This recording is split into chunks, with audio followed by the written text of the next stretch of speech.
नित्यानंद सहोदितं श्रीनंदनंदनं वंदे राधिका चरणद्वयं गोपीजनसमायुक्तं बृंदावनमनोहरं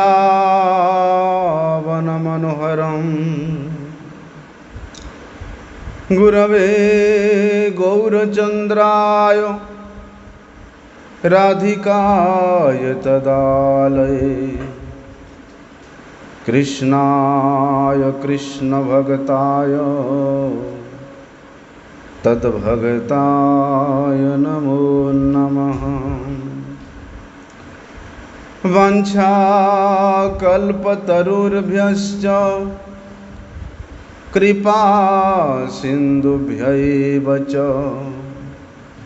पतितानां पावनेभ्यो वैष्णवेभ्यो नमो नमः। पतितपावन परम करुणामय परम आराध्यतम गुरुपाद पद्म नित्य लीला प्रविष्ट ओम विष्णुपाद परमहंस परिव्राजकाचार्य अष्टोत्तर शत श्री श्रीमद शिल भक्ति वल्लभ तीर्थ गोस्वामी गुरु महाराज जी के श्री अभय चरण कमल में अनंत कोटि साष्टांग दंडवत प्रणाम करते हुए उनकी अहेतु की कृपा प्रार्थना करता हूँ। बस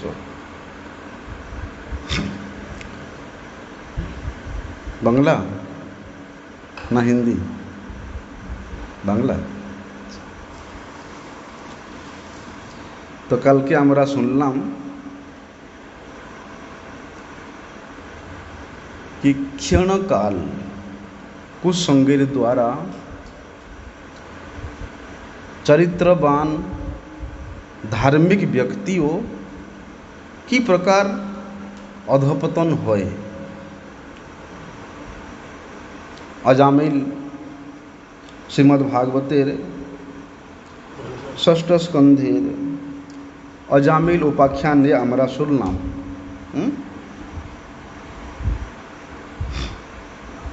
एजন্য যারা कल्याण चाय, যারা कल्याणकामी पुरुष तारा की करबेन?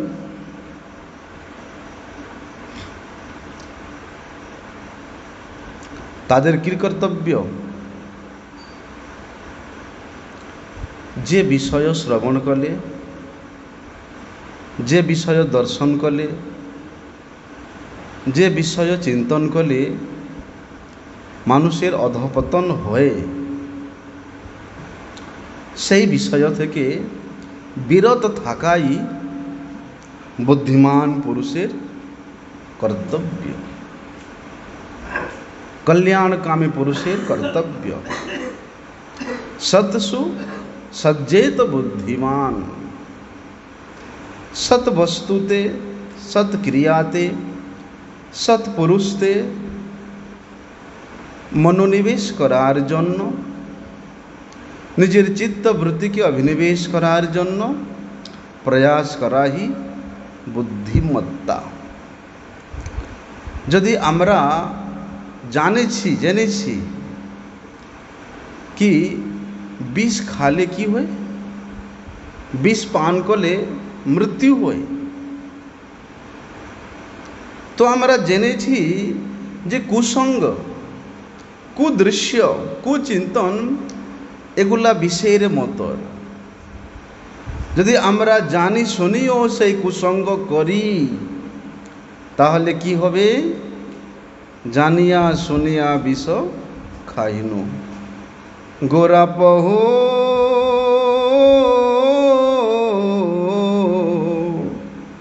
ना भजिया मैनु। कि आमी जेनेछि विषय विषम दुखे कामी काम तिमिंगिली गिले তথাও কখনো না পাই উপায়। কে কুবিষয় চিন্তন করার মানে কি? বিষয় কুম্ভীর। যেরকম জলের মধ্যে একটা বিকরাল কুম্ভীরের, কুম্ভীর মানে জানেন তো, মগর মাছ, সেই কুম্ভীরের মুখের কাছে এসে কেউ বাঁচতে পারে না, তদ্রূপ এই কুসঙ্গ রূপ, কাম রূপ, ভোগ রূপ যে তিমিঙ্গিলি, তিমিঙ্গিল জানেন কি? হ্যাঁ, সমুদ্রে যে মাছ থাকে তিমি, তিমি মাছ, এত বিশাল বিশাল তিমি মাছ কি সেই তিমি বড় বড় জাহাজগুলাকে উল্টে ফেলে দেয়। বলতে সেই তিমি মাছকে ও যে গিলে ফেলে, বলতে সেই তিমিঙ্গিলের মতর অত্যধিক শক্তিশালী এই কুসঙ্গ। সেই জন্য বলছেন কি আমরা যতক্ষণ পর্যন্ত এই কুবিষয় শ্রবণ কীর্তন স্মরণ থেকে আমরা বিরত না হব, ততক্ষণ পর্যন্ত আমাদের কখনো কল্যাণ হবে না, আমাদের শ্রেয়পদ কখনো উন্মোচন হবে না। কেন? এই জগতের প্রায়শঃ প্রত্যেক লোক কি করে? ইন্দ্রিয় সুখের জন্য চেষ্টা করে। সকাল থেকে উঠে বিকাল পর্যন্ত শুধু ইন্দ্রিয়ের সুখের চরিতার্থ করার জন্য কঠোর পরিশ্রম করে। গর্ধবের মতো আমি করি পরিশ্রম, লাভ না হইলা কিছু, না ঘুচিল ভ্রম। যেরকম গর্ধব কি জন্য এত পরিশ্রম করে? তার মালিকের জন্য, তার পেটের জন্য। ভালো মন্দ কিছু জানলো না সেই গর্ধবটা, শুধু পরিশ্রম করে যায়। বলতে সেই রকম যদি আমরা ইন্দ্রিয় সুখের জন্য শুধু ধাবিত হয়ে, তাহলে আমাদের পরিশ্রমটা গর্দভের মতো, গাধা মতো। সবাই জানে কি ইন্দ্রিয় তর্পণ, ইন্দ্রিয়জন্য সুখ, এটা অতি ক্ষণকালের জন্য, অল্পকালের জন্য, তাই তো? ক্ষণকালের জন্য ইন্দ্রিয় সুখ সুখানুভব হয়ে ভালো লাগে, তাই? কিন্তু পরিণামে কি হয়? ভালো হয় না। পরিণামে বিষমিব। এই ইন্দ্রিয় সুখের প্রবণতা পরিণামে সেটা বিষের মতর আস্বাদন হয়, বিষের মতর কষ্ট দেয়। সেই জন্য যারা দূরদৃষ্টি সম্পন্ন, অর্থাৎ যারা বুদ্ধিমান, যারা বিজ্ঞ, যারা নিঃশ্রেয় স্বার্থী ব্যক্তি, তারা কি করে? এই ইন্দ্রিয় সুখের জন্য কুবিষয় সঙ্গ করে না, কুবিষয় দর্শন করে না। কেন? তারা জানে কি এই অল্প সুখের জন্য যদি আমি ধাবিত হই, আমাকে পরিণাম অনেক কষ্ট ভোগ করতে হবে। কিন্তু যারা নিঃশ্রেয় স্বার্থী দূরদৃষ্টি সম্পন্ন বিজ্ঞ ব্যক্তি, তারা কি করে? তারা এই ভোগের পথটা, যেটা আমাকে ভালো লাগে, আমাকে যেটা ভালো লাগে, কোনটা ভালো লাগে? আমাকে সংসারের সুখটা ভালো লাগে, ভালো ভালো খাবো, ভালো ভালো পরবো, ভালো ভালো ঘুমাবো, হ্যাঁ। আর শুধু বিষয় বার্তা করব, এগুলা ভালো লাগে আমাকে। তো বুদ্ধিমান ব্যক্তি এই প্রেয় পথটাকে পরিত্যাগ করে তারা শ্রেয় পথ অবলম্বন করে। শ্রেয় পথটা কি? প্রাণের অর্থে ধিয়া বাচা শ্রেয় আচরণম সদা। ভগবান শ্রীকৃষ্ণের বার্তা, ভগবান শ্রীকৃষ্ণের কীর্তি, তার নাম, তার গুণ, তার লীলা, তার ধাম, তার পরিক্রম আর তার পার্শ্বদের মধ্যে যত কিছু গুণ আছে সেসবই শ্রেয় পথ। যারা শ্রেয় পথের কামী, শ্রেয় পথের অবলম্বনকারী, তাদের মধ্যে কখনো প্রেয়তা, প্রিয়তা, প্রেয়পততা স্থান করতে পারে না। মনে হয় যদি আমি শ্রেয় পথ অবলম্বন করি, অর্থাৎ প্রেয় পথকে আমি ত্যাগ করে দেই, কষ্ট তো হবে। হ্যাঁ, বাইরে দেখলে কষ্ট মতো হয়, হায় হায় মানুষ জন্ম পেয়েছে, দেখো সংসারে সুখ ভোগ করলো না, হ্যাঁ, ভালো মন্দ কিছু খাওয়া দাওয়া কিছু করলো না, কি ব্যাপার। কিন্তু যারা প্রেয়পন্থী, যারা ইন্দ্রিয় সুখকামী, সেই ব্যক্তি এইরকম চিন্তা করে। কিন্তু যারা সাধু, যারা শ্রেয় পথকে অবলম্বন করে, তারা কখনো কিঞ্চিত মাত্র কষ্ট অনুভব করে না শ্রেয় পথকে অবলম্বন করে। কেননা সেই শ্রেয় পথের যিনি কেন্দ্রবিন্দু, সেই শ্রেয় পথের যিনি স্বামী, তিনি অনন্ত রসের আধার, তিনি অনন্ত সুখের আধার। যে কেন্দ্রবিন্দুতে শ্রেয়পথকামী ব্যক্তি আত্মসমর্পণ করে, কখনো শোক অনুভব করে না, কখনো দুঃখ অনুভব করে না। কেননা সেই কেন্দ্রবিন্দু এইরকম অশোক অভয় অমৃত আধার। তোমার চরণদ্বয়, সেই কেন্দ্রবিন্দু সমস্ত প্রকার অশোক অভয় থেকে দূর থাকে, স্পর্শ করতে পারে না। কেন? সেটা অমৃতের আধার স্বরূপ। সেই জন্য শ্রেয়পথকামী ব্যক্তি এই সংসারের ত্রিতাপ তাকে কখনো জ্বালাতে পারে না।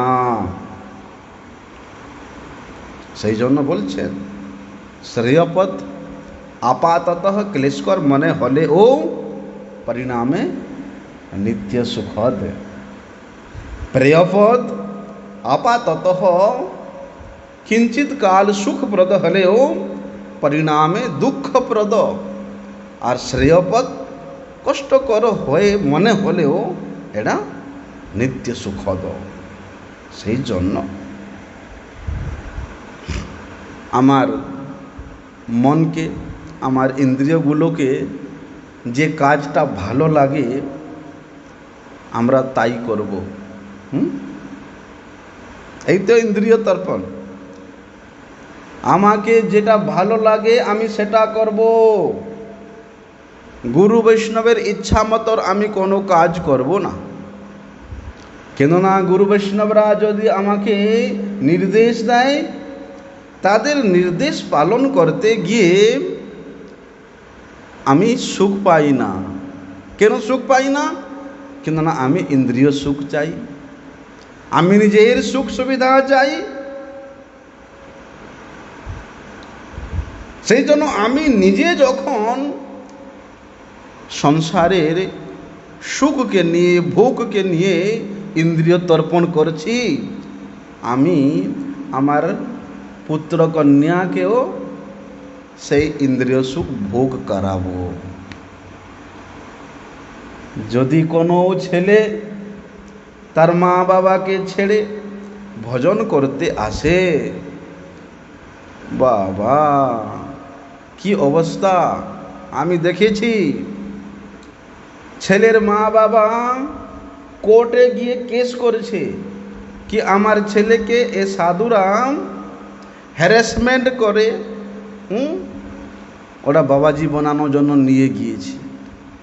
কত উৎপাত করে মা বাবা, কি তার মা বাবা চিন্তা করে আমি স্ত্রীকে বিয়ে করেছি, আমি পুত্রকন্যা জন্ম করেছি, আমি সংসারে এই ভোগের মধ্যে পতিত হয়েছি, তো আমি আমার সন্তানকেও এই ভোগের মধ্যে পতন করব।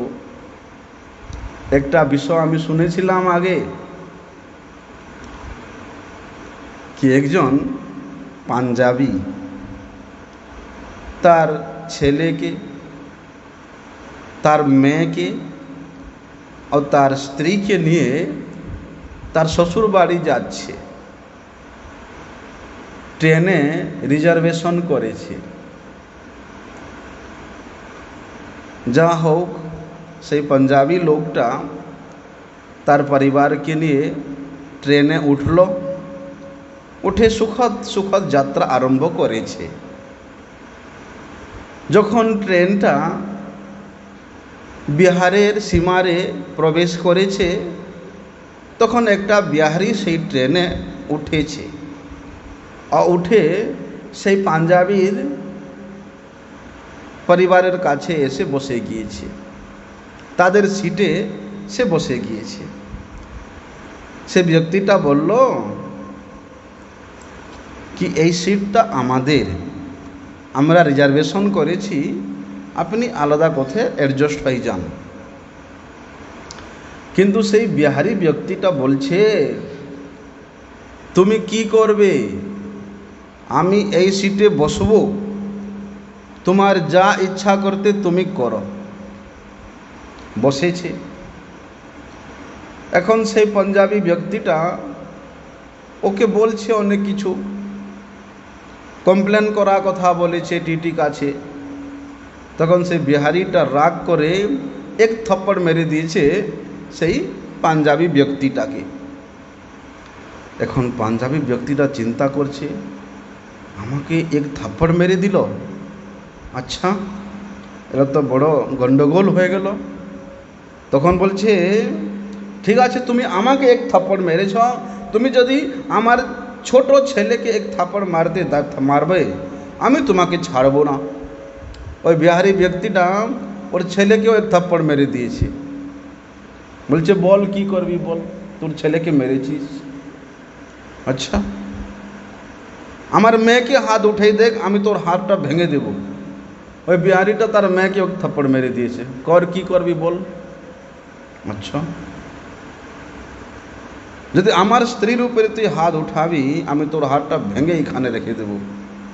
এখন সে বিহারিটা তর্ক বিতর্ক করে করে ওর স্ত্রীর উপরেও এক থাপ্পড় মেরে কর কি করবি। এই কাণ্ড হতে হতে সে বিহারির যত দূর যাওয়ার কথা তার স্টেশন এসে গেল, বিহারিটা নেমে চলে গেল।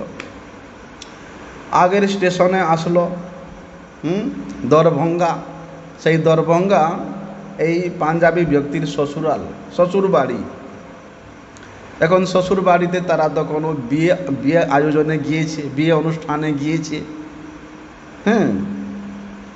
যা হোক ছেলে মেয়ে তার বউকে নিয়ে সে বিয়ে অনুষ্ঠানে গেল। যাবার পরে বিয়ে অনুষ্ঠান হয়ে গেল, যখন ফিরে আসছে আসার সময় ট্রেনে সে পাঞ্জাবির ব্যক্তির ছেলেটা জিজ্ঞাসা করছে বাবা আমরা যখন যাওয়ার সময়ে সে বিহারি ব্যক্তিটা এরকম এরকম করলো, সে তো আপনাকে এক থাপ্পড় মারলো, ঠিক আছে আপনি কেন বললেন আমার ছেলেকে হাত উঠিয়ে দেখ, আমার মেয়েকে মেরে দেখ, আমার স্ত্রীকে মেরে দেখ, কেন বলল? ও তো আপনাকে মেরে চুপচাপ উঠে চলে যাইতো, আমাদেরকে মারতে আপনি কেন বললেন? সে পাঞ্জাবি ব্যক্তিটা বলছে আরে বাবা আমি শ্বশুর বাড়ি যাচ্ছি, যদি তোমরা ওখানে এখানে তোমরা মারা নাই খাইতো তাহলে তোমার শ্বশুর বাড়িতে বলতো আমার বাবাকে ট্রেনে এক লোক মেরেছে, তো আমার একা বেইজ্জতি হতো, আমার একা একা ইজ্জত যাই। তো এখন তোমরা সবাই একটা একটা থাপড় খেয়েছ, তো তোমরাও বলবে না? এই রকম ব্যাপার। এই সংসারে ইন্দ্রিয় তর্পণ ভালো লাগে, তাই আমরা তো ইন্দ্রিয় তর্পণ করবই করব। আর আমাদের পুত্রকে, কন্যাকেও, পরিজনবর্গকেও সেই ইন্দ্রিয় তর্পণ বিষয়ে সাহায্য করব। ওরে বাবা, ছেলের ইন্দ্রিয় তর্পণ করার জন্য, মেয়ের ইন্দ্রিয় তর্পণ করার জন্য বাবা মা কত পরিশ্রম করে। যত ধন একত্রিত করতে থাকে, তাদের বিয়ের বাড়িতে, বিয়ের সময় সব কিছু কি আমার ছেলে ইন্দ্রিয় তর্পণ করতে যাবে, আমার কাছে যত ধন আছে আমি সবগুলা এখন এরকম খরচা করব। বাবা, এরকম অবস্থা। কি হয়? এর পরিণাম তারা চিন্তা করতে না, এর পরিণাম তারা চিন্তা করতে পারে না। যদি এই ক্ষণকালের ইন্দ্রিয় সুখের পরিণামটা তারা চিন্তা না করে, তাহলে তারা কি হবে? মঙ্গল লাভ থেকে অনেক দূরে চলে যাবে, তাদের মঙ্গল লাভ পরাহত হবে, তারা ধ্বংসের দিকে এগিয়ে যাবে। আমি নিজে তো সেই গাড্ডারে পড়ব, আর আমার পরিজনবর্গকেও সেই গাড্ডারে ফেলব। সেই জন্য বলছেন, আমরা জ্ঞাত সারে, জেনে শুনে, অজ্ঞাত সারে অথবা না জেনে কি করি? এরকম অনেক প্রকারের কুবিষয়ে, কুসঙ্গে, কুবিষয় বার্তাতে লিপ্ত হয়ে থাকি। কেননা এই বিষয় বার্তা, এই কুসঙ্গ আমাদেরকে ইন্ধন প্রদান করে। সেই জন্য যত ইন্ধন আমরা সেই কুবিষয়ে লাগাবো, আমাদের চারিত্রিক বল তত নষ্ট হবে। আর চরিত্র নষ্ট হলে সংস্কার তো নষ্ট হবেই, তার জীবনটাই নষ্ট হয়ে যাবে। সেই জন্য বলছেন, সঙ্গ এরকম ব্যাপার কি এই সঙ্গ আমাদেরকে ভগবত পাদপদ্ম তক নিয়ে যাবে, আর ওই সঙ্গ আমাদেরকে নরকের দ্বারটা খুলে দেবে। কি হয় এখন বর্তমান সমাজে? অনেক সিনেমা প্রচলন হয়েছে, হ্যাঁ না? অনেক সিনেমা। আগেকার সিনেমা তো একটু ভালো ছিল, রামায়ণ আসতো, মহাভারত আসতো, হ্যাঁ, শ্রীকৃষ্ণ আসতো, এরকম অনেক ভালো ভালো সিনেমা আসতো। কিন্তু যেরকম এই আধুনিক সভ্যতা এগিয়ে যাচ্ছে, সিনেমার ও তত অ্যাডভান্স হয়ে যাচ্ছে।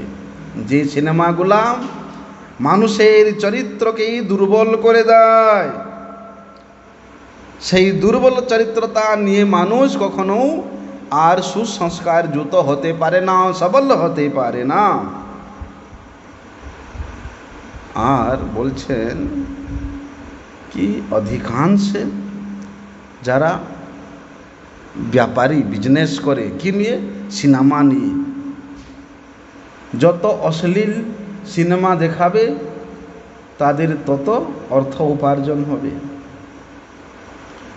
যত অশ্লীল সিনেমা দেখব, কি হবে? কাম প্রবণতা তত বর্ধিত হবে।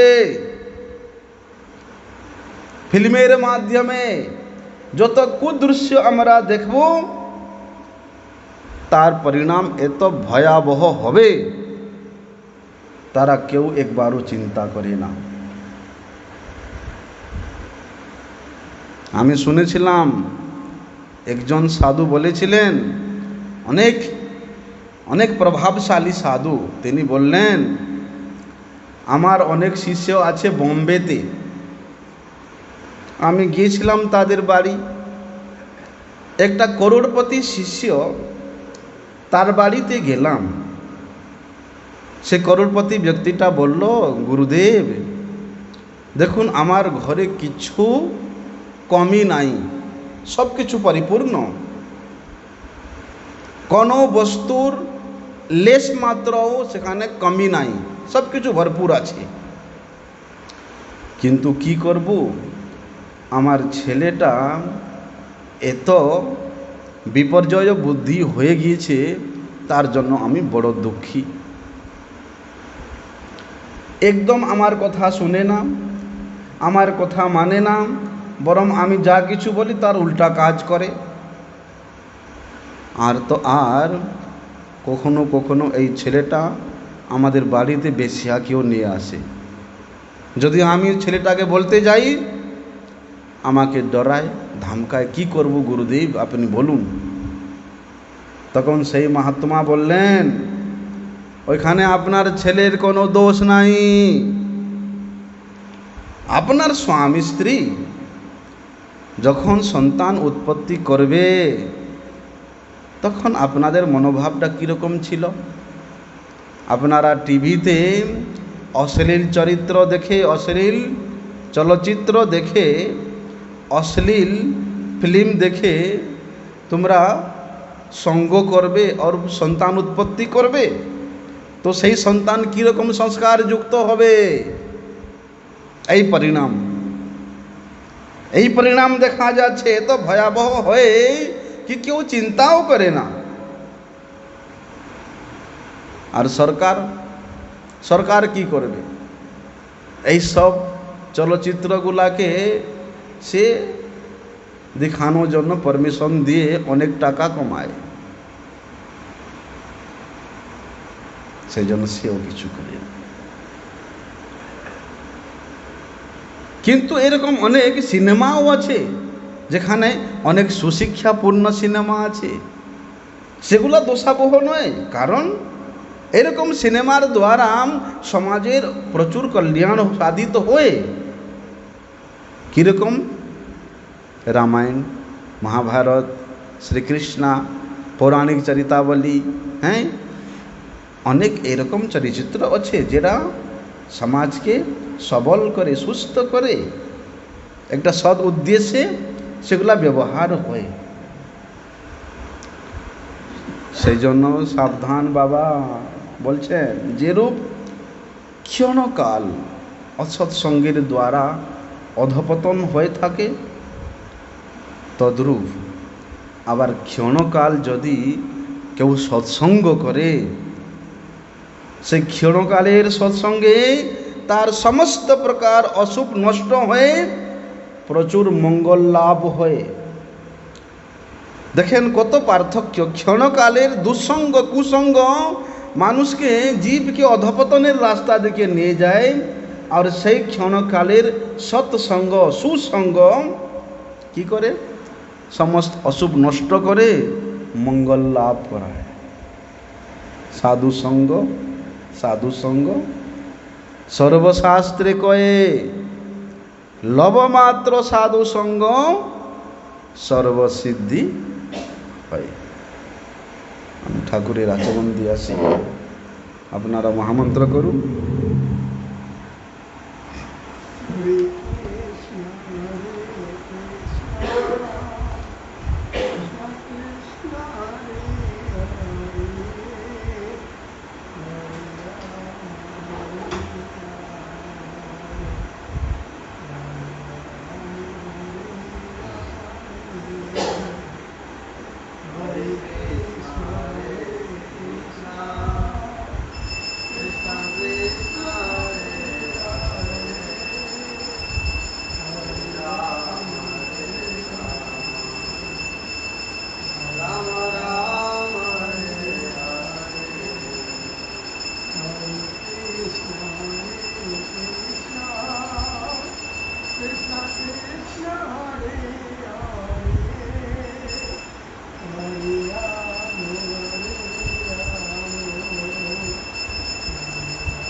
Oh my God.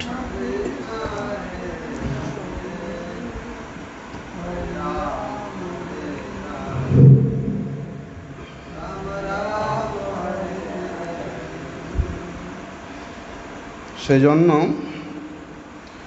লবমাত্র সাধু সঙ্গ সর্বসিদ্ধি হয়। লব কালের মধ্যে নিমিষকাল, এক নিমিষের 11 ভাগের 1 ভাগকে এক লব বলে। যদি এতক্ষণ কাল ও কেউ সাধুসঙ্গ করে, তার সমস্ত অশুভ নষ্ট হয়ে প্রচুর মঙ্গল মিলে। সেজন্য বলছেন সাধুনাম দর্শনম মন্যে সর্বসিদ্ধিকরম পরম। সাধুদের দর্শনের মধ্যেই তাদের সঙ্গ হয়ে যায়। কেননা তোমার হৃদয়ে সদা গোবিন্দ বিশ্রাম। সাধুদের হৃদয়ে ভগবান গোবিন্দ নিত্য নিরন্তর নিবাস করেন। সেই জন্য এইরকম সাধুদের দর্শন করার মাত্রেই সর্বসিদ্ধি হয়ে যায়। সেই জন্য ছিল শঙ্করাচার্য পাদও বলেছেন कि क्षणमिह सज्जन संगतिरेका भवती भवार्णव तरणे नौका। বলছেন কি ক্ষণকালের জন্য সাধু সঙ্গ কি করে এই ভব সমুদ্র উত্তীর্ণ হওয়ার প্রচুর সাহায্য করে। এই ভব সমুদ্র উত্তীর্ণ হওয়ার নৌকা সদৃশ এই সাধু সঙ্গ। ভবতী ভবার্ণবেই তরণ নৌকা। এই ভব সমুদ্র পার করার জন্য আর কেউ আশ্রয় নাই, শুধু সাধু সঙ্গই একমাত্র আশ্রয়। দেখুন সৎসঙ্গের প্রভাবে মানুষের কীরকম অদ্ভুত পরিবর্তন হয়। হ্যাঁ, অনেক প্রমাণ আছে। আমার গুরুদেব একটা প্রসঙ্গ বলতেন, বড় সুন্দর প্রসঙ্গ। এক সময় কি হয়েছে, নারদ গোসাই ত্রিবেণীতে স্নান করার জন্য তিনি প্রয়াগে যাত্রা করছেন। বন পথে তিনি চলে যাচ্ছেন। তো সেই বন পথে যাওয়ার সময়ে তিনি যেতে যেতে দেখলেন কি সেই বনের মধ্যে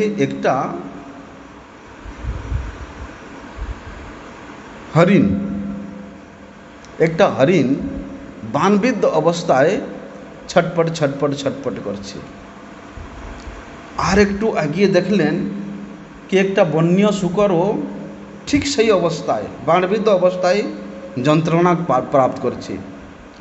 তিনি আর যত যত এগিয়ে যাচ্ছেন, এরকম অনেকটা পশুকে দেখছেন সে নারদ গোসাই কি সমস্ত পশু বানবিদ্ধ অবস্থায় ছটপট ছটপট করছে, মরে না, অর্ধমৃত হয়ে ছটপট করছে। তারপর নারদ গোসাই দেখলেন কি এই পশুগুলাকে, যারা নিরীহ পশু, তাদেরকে এইরকম নিদারুণ কষ্ট কে দিচ্ছে। তাদের এরকম কষ্ট দেখে নারদ গোসাইয়ের অন্তর একদম ব্যাকুল হয়ে গিয়েছে। আর তিনি চিন্তা করছেন কি এই জগতে কি মনোনিষ্ঠুর লোক আছে কি এই প্রাণীগুলোকে, এই নির্দয়ী প্রাণীগুলাকে, এই নিরীহ প্রাণীগুলাকে এত কষ্ট দিচ্ছে। তখন নারদ গোস্বামী এদিকে ওদিকে চতুর্দিকে এরকম লক্ষ্য করলেন, দেখলেন একটা বৃক্ষের আড়ালে একদম শ্যাম বর্ণ ভয়ঙ্কর মূর্তি, এক ব্যাধ, যার চোখগুলা একদম লাল লাল। এরকম অবস্থায় সেই ব্যাধটা কি করছে, এরকম বৃক্ষের আড়ালে সরসন্ধান করছে। কি তীর সন্ধান করছে? একটা হিরণকে, একটা হিরণের ঝুন্ড আছে, সেই হিরণের ঝুন্ডের মধ্যে একটা হিরণকে সেই ব্যাধটা সরসন্ধান করছে। নারদ গোসাই ব্যাধকে এমন অবস্থায় দেখে তার কাছে এগিয়ে গেলেন। কিন্তু যখন নারদ গোসাই সে ব্যাধের কাছে যাচ্ছেন, তখন বন তো, জঙ্গল তো, গাছের শুকা শুকা পাতা পড়ে থাকে। সে শুকা পাতারে নারদ গোসাইর যেরকম চরণটা পড়ল, সেরকম খর খর আওয়াজ শুনে সে হিরণগুলা সেখানে ভয়ভীত হয়ে চলে গিয়েছে।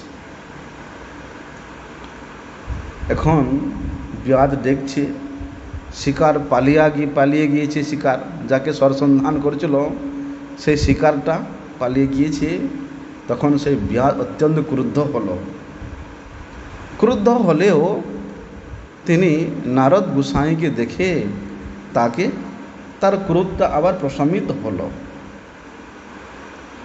আর বলল নারদ গোসাইকে, ঠাকুর তুমি রাস্তা ছেড়ে, তুমি পথ ছেড়ে এদিকে কেন এসে গেছো? হ্যাঁ, এটা তো বীর রাস্তা, তুমি রাস্তায় যাও, এই বীর রাস্তায় কেন চলে এসছ? দেখো দেখো, তোমাকে দেখে আমার শিকারগুলো সব পালিয়ে গিয়েছে। তখন নারদ বললেন, আমি তোমার কাছে একটা ভিক্ষা নেওয়ার জন্য এসেছি।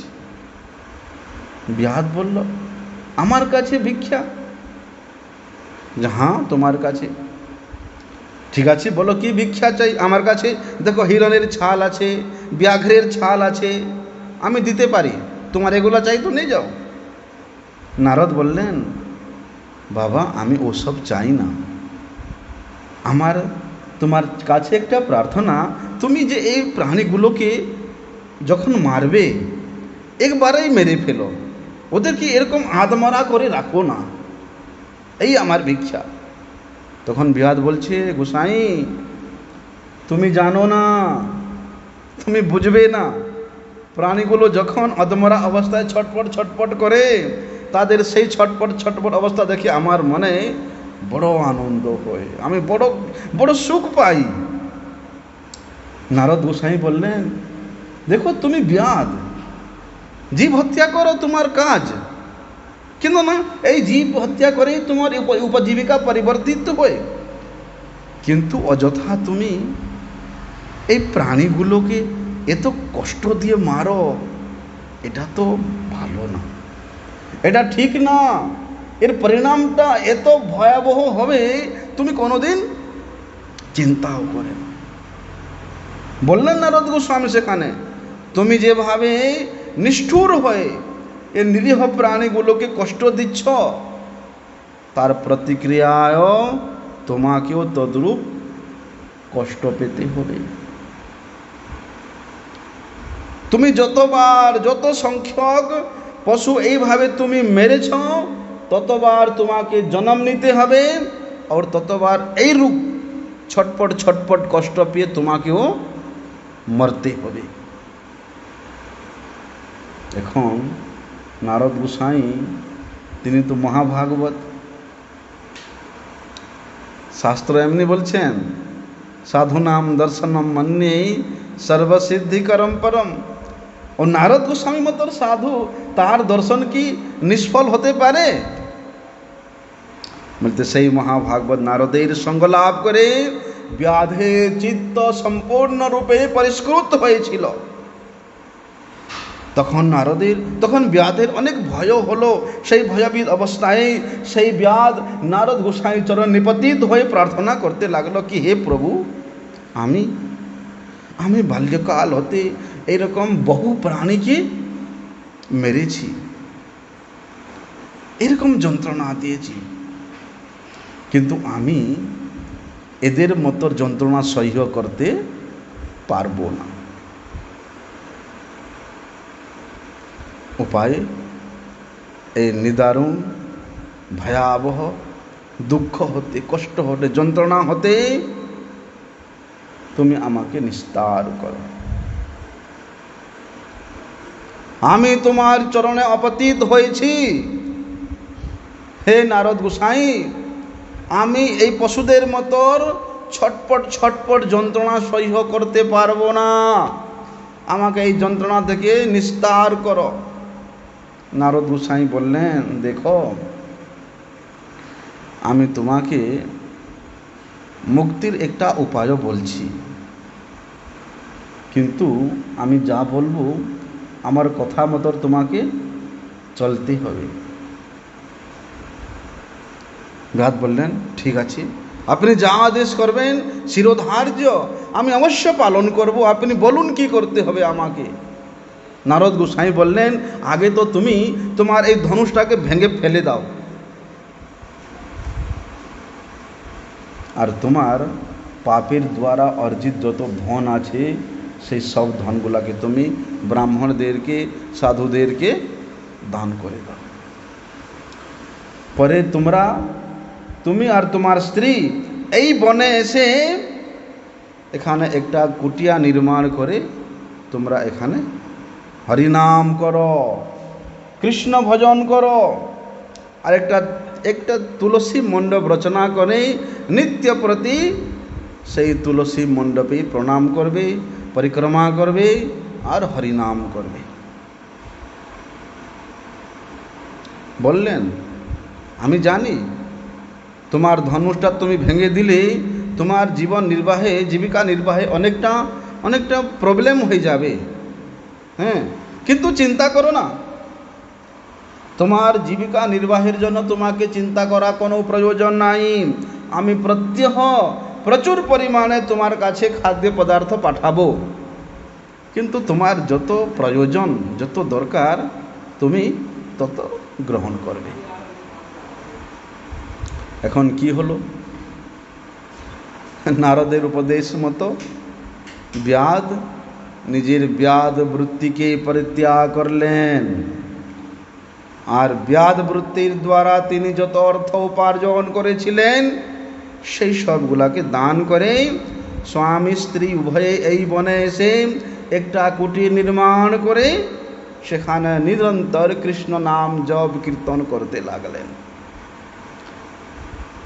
এখন কাছের নগরে খবর গিয়েছে, আরে এই ক্রুদ্ধ ব্যাধ সাধু হয়ে গিয়েছে, দেখো দেখো এরকম সাধু কি এত দয়াবান সাধু হয়েছে, আর কি রকম জঙ্গলে শুধু ফলাহার করে ভজন করছে। এখন ব্যাধ সাধু হয়েছে এই খবরটা শুনে অনেক লোক অনেক দ্রব্য নিয়ে সেই ব্যাধের রূপ সাধুকে দর্শন করতে আসলেন। একদিন কি হয়েছে, নারদ গোসাই তার বন্ধু পর্বত গোসাইকে সঙ্গে নিয়ে, পর্বত মুনিকে সঙ্গে নিয়ে সেই পথ দিয়ে চলে যাচ্ছেন।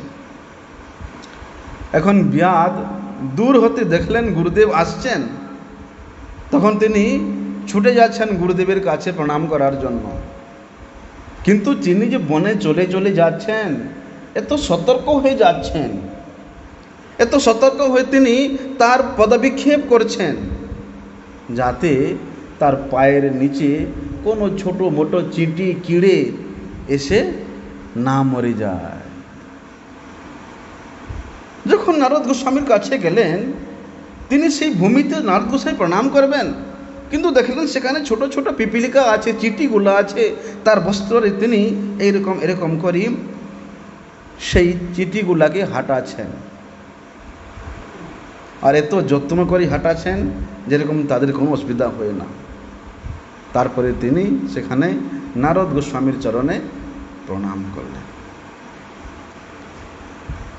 পর্বত মুনি দেখে বললেন, কি বন্ধু, এই তোমার শিষ্য এই ব্যাধ এইরকম দয়াবান, কিসে তার পদ বিক্ষেপে কোনো পিপিলিকা কোনো ছোট ছোট জীবজন্তু কিড়ে মকড়ে এসে না মরে যায়, সেই জন্য তিনি কত সতর্কতারে চলছেন। নারদ গোসাই সেই ব্যাধের এরকম অদ্ভুত পরিবর্তন দেখে তিনি চমৎকৃত হলেন আর বললেন, এতে ন অদ্ভুতা ব্যাধ तवाहिंसादयो गुण हरिभक्त्यो प्रवृता जे न ते स्युः परतापिनः। नारद गोसाई बोलें कि हे व्याध, তোমার যে এই অহিংসাদি গুণ হয়েছে তা কি অদ্ভুত। আরে যে ব্যাধ একদিন প্রাণীগুলোকে সব মেরে আত্মরা করে ছটপট করতে দেখে খুব আনন্দ প্রাপ্ত করতাম, আজকে সেই ব্যাধ এত অহিংসা গুণ হয়েছে কি একটা পিপিলিকা তার পায়ের নিচে, তার শরীরের নিচে, তার বস্ত্রের নিচে এসে না মরে যায়, তার জন্য এত সতর্কতা কেন? কেননা যারা হরি ভক্তিতে প্রবৃত্ত হয়ে তারা কখনো অন্যের ক্লেশ দেখতে পারে না, অন্যকে ক্লেশ দিতে পারে না। হরি ভক্ত প্রবতা যে ন সুপরতাপিনঃ, কখনো তারা অন্য জীবকে দুঃখী দেখতে পারে না।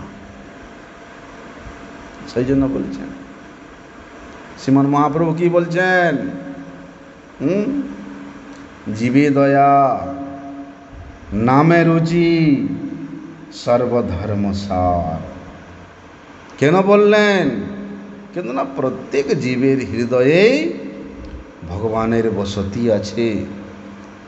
যে পর্যন্ত প্রত্যেক জীবের হৃদয়ে ভগবানের বসতি আমরা অনুভব করতে পারবো না, আমরা হিংসা করব, তাদেরকে তাপিত করব, তাদেরকে পীড়িত করতে থাকব। কিন্তু ভক্ত কি করে স্থাবর জঙ্গম না দেখে সর্বত্র দেখে তার মূর্তি।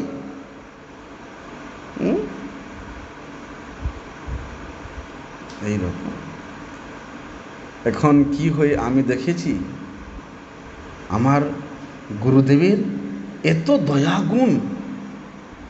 তিনি রাত্রিরে বিশ্রাম করবেন, ওনার বিছানায় মচ্ছরদানি লাগানো হয়েছে। হ্যাঁ,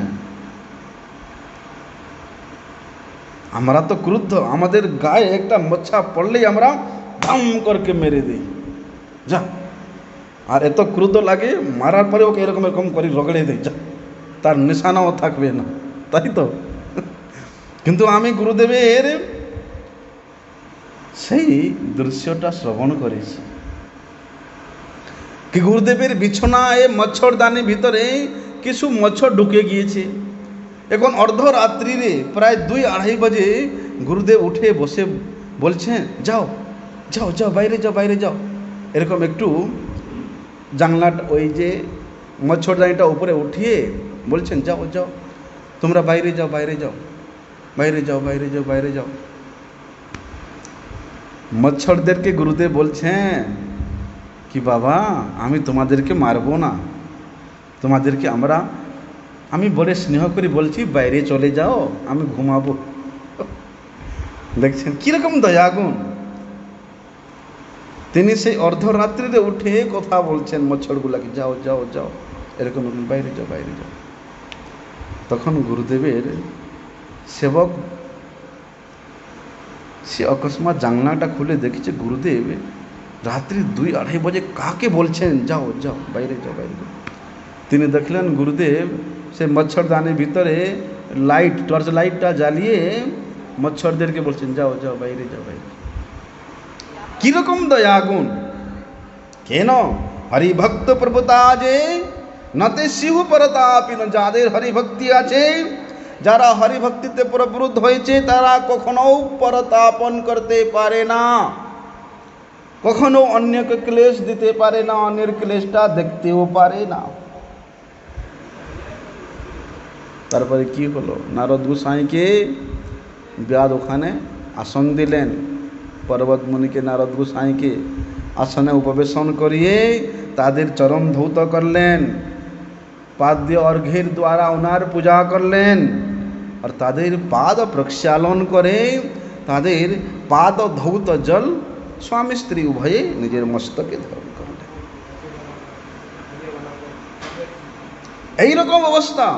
সেই ব্যাদ স্বামী ও স্ত্রী তারা উভয় কীর্তন করতে করতে, কৃষ্ণ নাম কীর্তন করতে করতে তাদের শরীর কম্প পুলকাশ্রুতে ভরপুর, অনেক প্রকারের ভাবের উদ্গম হয়ে লাগলো।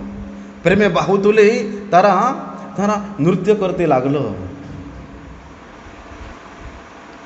ভক্ত ব্যাধের এরকম অদ্ভুত প্রেম, এরকম অদ্ভুত তার ভক্তি দেখে পর্বত মুনি বিস্মিত হয়ে বললেন, নারদ, তুমি তো স্পর্শমণি, তোমার সঙ্গ প্রভাবে এই নিষ্ঠুর ব্যাধও তার ব্যাধ বৃত্তিকে পরিত্যাগ করে কিরকম উত্তম সাধু হয়েছে, সাধুত্তম হয়েছে। अहो धन्योपि देवर्षे कृपया जस्यौ तत्क्षणात् नीचोऽपि पुलकाले विलुब्धको रतिमप्युत। তুমি ধন্য নারদ গোসাই, তোমার দর্শনে, তোমার স্পর্শনে এই ব্যাধের কি সৌভাগ্য হয়েছে। এত নিজ ব্যাধ উৎপুল্ল উদ্গমে লেভি লুব্ধ কৌরতিমচ্যুত। ভগবান শ্রী অচ্যুতে তার এরকম রতি হয়েছে, প্রেম হয়েছে। যারা বড় বড়, অনেক বড় বড় সাধু ঋষি মুনি হাজার হাজার বর্ষ তপস্যা করেও যে ভাবটা প্রাপ্ত করে না, যে ধনটা প্রাপ্ত করে না, সেই প্রেমের ধন এই নিষ্ঠুর ব্যাধ প্রাপ্ত করেছে। দেখেন, হে দেবর্ষি, তুমি ধন্য, তোমার কৃপায় এই নিজ লুব্ধক ব্যাধও উৎপুলক হয়ে কৃষ্ণের রতি লাভ করেছে। সেই জন্য সঙ্গ আমাদের চরিত্রকে গঠন করে, সঙ্গ আমাদের জীবনটাকে অতি উচ্চ পদস্থ নিত্য লক্ষ্য প্রাপ্ত করাই থাকে। এই সঙ্গ প্রভাবে মনুষ্য সর্বসিদ্ধি প্রাপ্ত করে। এই সঙ্গ প্রভাবে তার জীবনটা সফল মণ্ডিত হয়। সেই জন্য আমাদেরকে সাবধান থাকতে হবে, আমাদেরকে নিজের বুদ্ধিমত্তাকে প্রকাশ করতে হবে। কেননা ভগবান আমাদেরকে এই মানুষ তনু দিয়েছে শুধু পশুদের মতো আহার নিদ্রা ভয় মিথুন করার জন্য না। আমাদের বিবেককে, আমাদের বুদ্ধিকে লাগিয়ে কি করতে হবে? সঙ্গ করতে হবে। কীরকম সঙ্গ? যে সঙ্গ করলে আমরা শ্রেয় প্রাপ্ত করতে পারি, মঙ্গল প্রাপ্ত করতে পারি, কল্যাণ প্রাপ্ত করতে পারি, সেই রকম আমাদেরকে সৎসঙ্গ করতে হবে, সাধুসঙ্গ করতে হবে। আগের বিষয় আমরা কালকে শ্রবণ করব। বাঞ্ছা কল্পতরুভ্যশ্চ কৃপা সিন্ধুভ্যৈব চ পতিতানাং পাবনেভ্যো বৈষ্ণবেভ্যো নমো নমঃ।